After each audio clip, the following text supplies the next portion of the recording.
Little Red Riding Hood. From Grimm's Fairy Tales, by Jacob and Wilhelm Grimm. Επιμέλεια Γιώργος Πιτροπογιαννάκης. Once upon a time there was a dear little girl who was loved by everyone who looked at her, but most of all by her grandmother, and there was nothing that she would not have given to the child. Once she gave her a little cap of red velvet, which suited her so well that she would never wear anything else, so she was always called Little Red Riding Hood. One day her mother said to her, "Come, Little Red Riding Hood, here is a piece of cake and a bottle of wine. Take them to your grandmother. She is ill and weak, and they will do her good. Set out before it gets hot, and when you are going, walk nicely and quietly, and do not run off the path, or you may fall and break the bottle, and then your grandmother will get nothing. And when you go into her room, don't forget to say, 'Good morning,' and don't peep into every corner before you do it." "I will take great care," said Little Red Riding Hood to her mother, and gave her hand on it. The grandmother lived out in the wood, half a league from the village, and just as Little Red Riding Hood entered the wood, a wolf met her. Little Red Riding Hood did not know what a wicked creature he was, and was not at all afraid of him. "Good day, Little Red Riding Hood," said he. "Thank you kindly, Wolf." "Whither away so early, Little Red Riding Hood?" "To my grandmother's." "What have you got in your apron?" "A cake and wine. Yesterday was baking day, so poor sick grandmother is to have something good to make her stronger." "Where does your grandmother live, Little Red Riding Hood?" "A good quarter of a league farther on in the wood.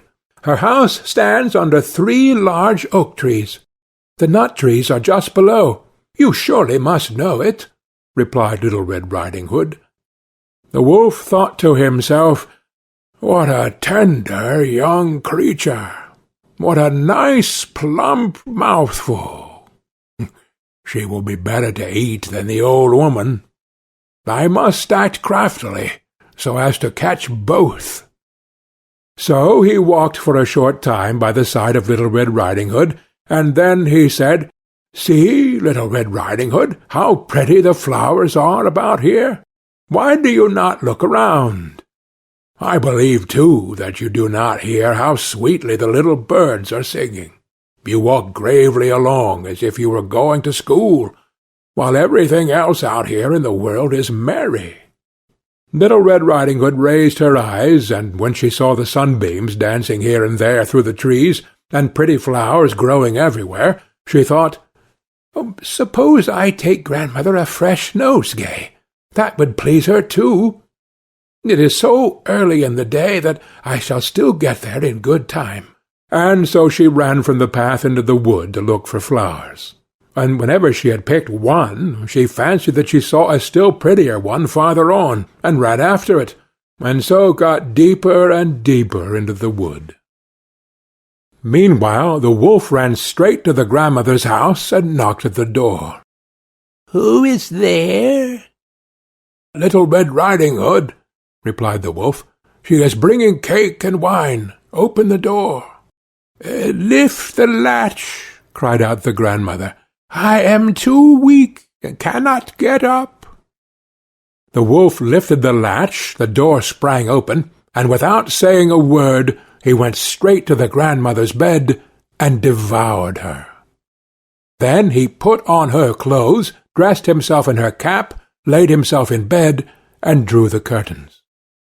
Little Red Riding Hood, however, had been running about picking flowers, and when she had gathered so many that she could carry no more, she remembered her grandmother, and set out on the way to her. She was surprised to find the cottage door standing open, and when she went into the room she had such a strange feeling that she said to herself, "Oh dear, how uneasy I feel to-day, and at other times I like being with grandmother so much." She called out, "Good morning," but received no answer. So she went to the bed and drew back the curtains. There lay her grandmother with her cap pulled far over her face, and looking very strange. "Oh, grandmother," she said, "what big ears you have!" "The better to hear you with, my child," was the reply. "But, grandmother, what big eyes you have!" she said. "The better to see you with, my dear." "But, grandmother, what large hands you have!" "The better to hug you with." "Oh, but, grandmother, what a terrible big mouth you have!" "The better to eat you with." And scarcely had the wolf said this, than with one bound he was out of bed and swallowed up Little Red Riding Hood. When the wolf had appeased his appetite, he lay down again in the bed, fell asleep, and began to snore very loud. The huntsman was just passing the house, and thought to himself, "How the old woman is snoring! I must just see if she wants anything." So he went into the room, and when he came to the bed, he saw that the wolf was lying in it. "Do I find you here, you old sinner?" said he. "I have long sought you." Then, just as he was going to fire at him, it occurred to him that the wolf might have devoured the grandmother, and that she might still be saved. So he did not fire, but took a pair of scissors and began to cut open the stomach of the sleeping wolf. When he had made 2 snips, he saw the Little Red Riding Hood shining, and then he made 2 snips more, and the little girl sprang out, crying, "Ah, how frightened I have been! How dark it was inside the wolf's!" And after that the aged grandmother came out alive also, but scarcely able to breathe. Little Red Riding Hood, however, quickly fetched great stones with which to fill the wolf's belly, and when he awoke he wanted to run away, but the stones were so heavy that he collapsed at once and fell dead. Then all 3 were delighted. The huntsman drew off the wolf's skin and went home with it. The grandmother ate the cake and drank the wine which Little Red Riding Hood had brought, and revived. But Little Red Riding Hood thought to herself, "As long as I live, I will never by myself leave the path to run into the wood when my mother has forbidden me to do so." It was also related that once, when Little Red Riding Hood was again taking cakes to the old grandmother, another wolf spoke to her, and tried to entice her from the path. Little Red Riding Hood, however, was on her guard, and went straight forward on her way, and told her grandmother that she had met the wolf, and that he had said good morning to her, but with such a wicked look in his eyes, that if they had not been on the public road, she was certain he would have eaten her up. "Well," said the grandmother, "we will shut the door, that he may not come in." Soon afterwards the wolf knocked, and cried, "Open the door, grandmother. I am Little Red Riding Hood, and am bringing you some cakes." But they did not speak, or open the door.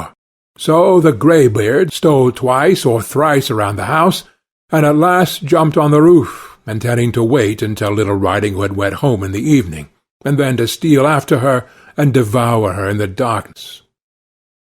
But the grandmother saw what was in his thoughts. In front of the house was a great stone trough, so she said to the child, "Take the pail, Little Red Riding Hood. I made some sausages yesterday, so carry the water in which I boiled them to the trough." Little Red Riding Hood carried until the great trough was quite full. Then the smell of the sausages reached the wolf, and he sniffed and peeped down, and at last stretched out his neck so far that he could no longer keep his footing, and began to slip, and slipped down from the roof straight into the great trough, and was drowned. But Little Red Riding Hood went joyously home, and no one ever did anything to harm her again. End of Little Red Riding Hood. Επιμέλεια Γιώργος Πιτροπογιαννάκης.